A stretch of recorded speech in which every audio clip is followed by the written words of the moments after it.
Hello again and welcome back to 10 Things About Writing.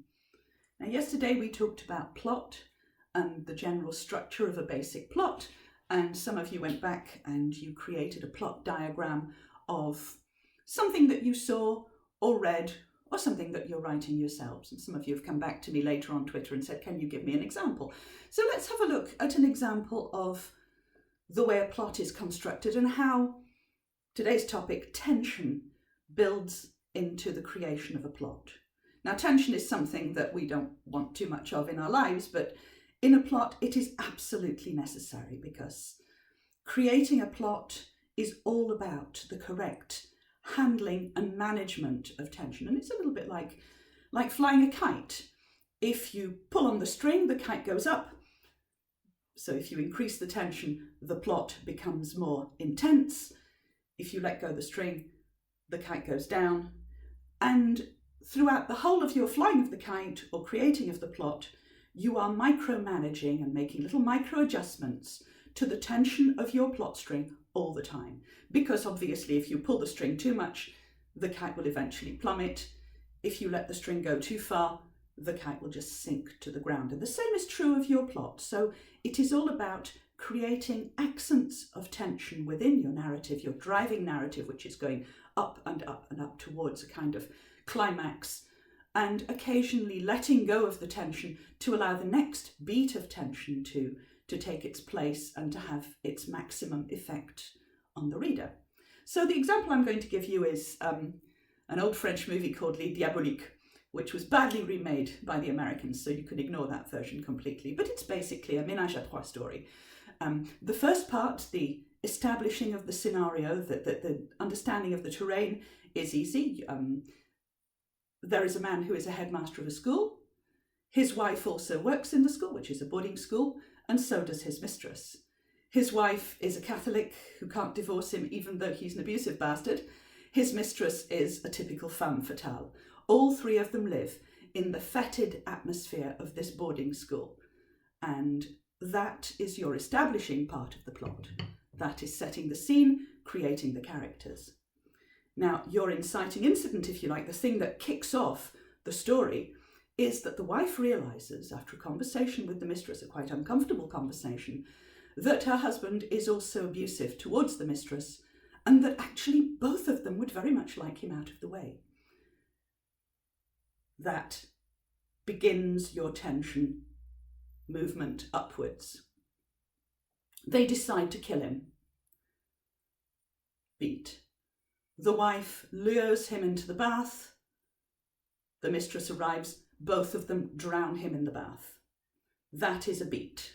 It's a beat of extreme tension. That's the first step up your tension ladder to your climax. Next, disposal of the body. That's another beat. It takes them some time to dispose of the body, and they decide eventually to throw him into the disused swimming pool in the school, which is an outdoor swimming pool covered in nasty gunge and leaves. And they chuck him in there and hope that his body will surface and it will look like he drowned. They wait. The tension ramps up. Because waiting is the worst kind of tension. If you want to establish tension in a plot, one of the best ways to do it is to have some kind of interval of time where something has to happen by a certain time, otherwise everything falls down. And they wait for several days, and they have to pretend that everything's okay and the headmaster's not there for various reasons, and they wait and wait and wait, and then things start to happen. More beats of tension are introduced in the plot. His suit comes back from the dry cleaners. Nobody asked for it, but it somehow comes back.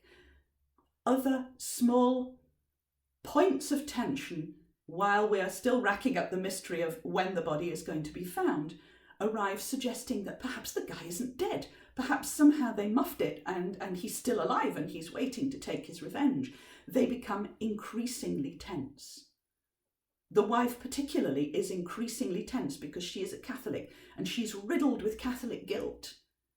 She also has a dicky heart, and so she has palpitations and fainting fits, and all this builds into the tension, and we can see the tension escalating for her.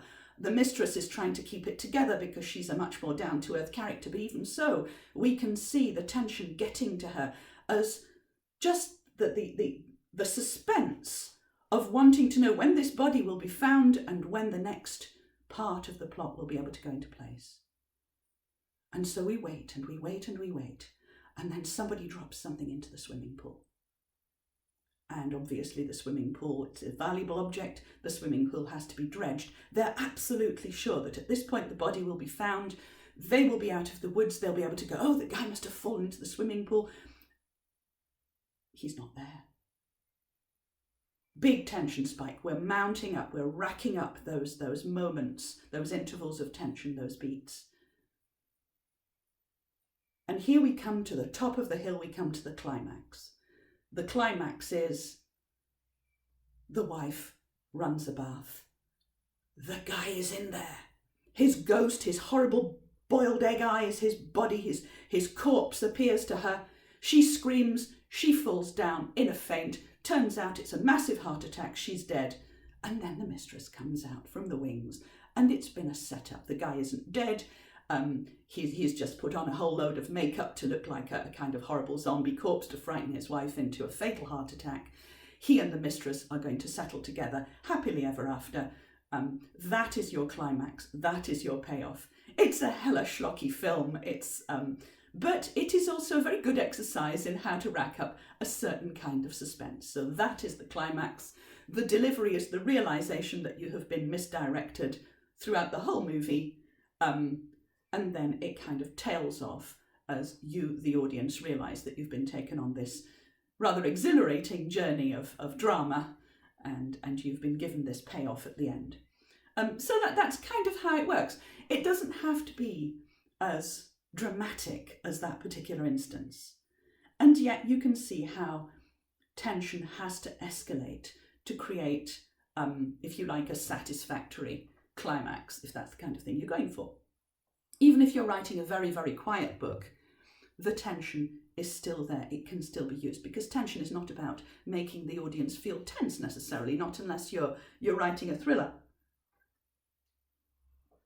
But it is about keeping your audience with you, keeping your readers interested enough to turn the page, because it's all about that, really. There is really only one rule in writing. You have to keep the reader with you.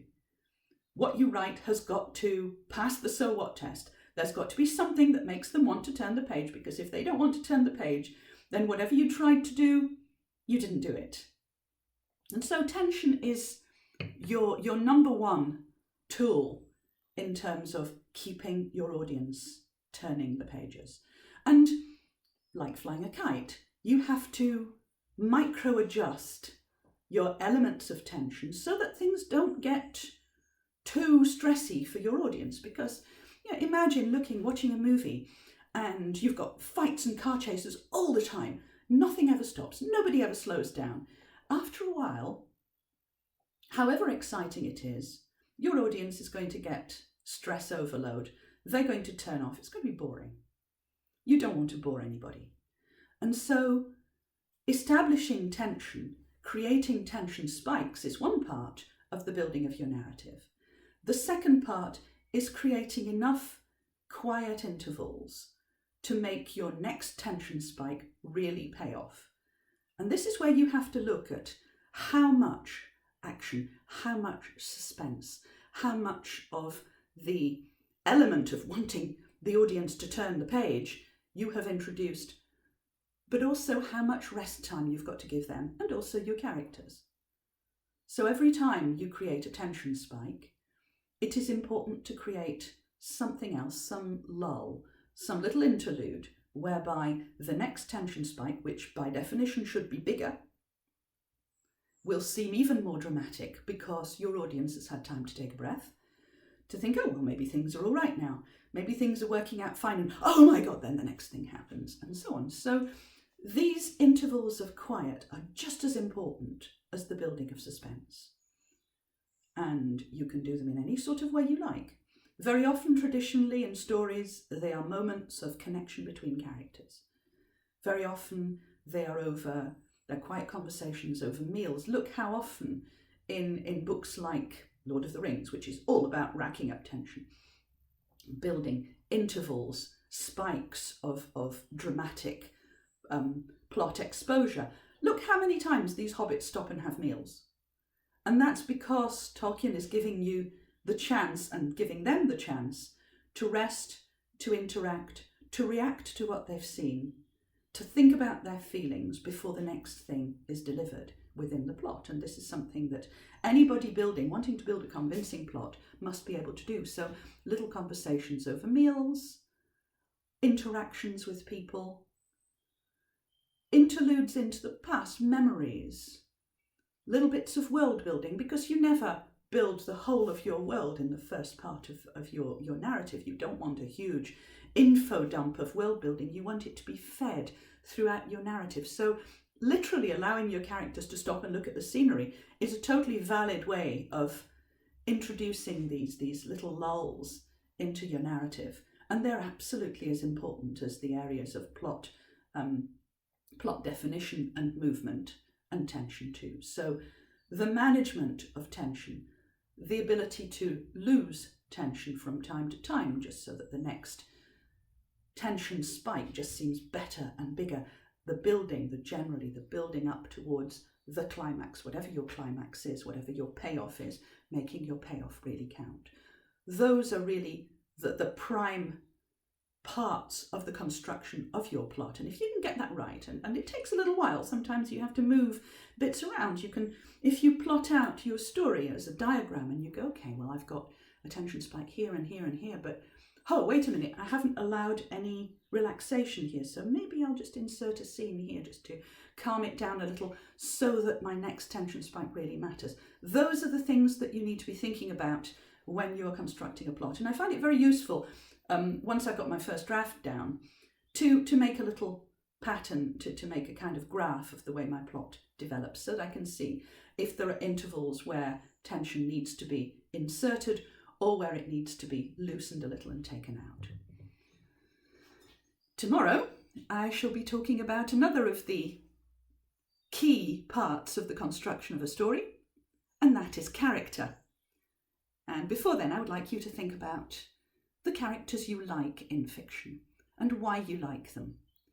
And then we'll talk about character and how to create a character that really engages the reader, because plot is great, but if you don't care about the characters, it doesn't matter how exciting what's happening to them is, you're not going to turn the page. I'll see you then. Any questions you have for me, ask them on Twitter, or buy my book, 10 Things About Writing, which is available now on Amazon, Kindle, and in all sorts of other places too. See you later. Bye-bye.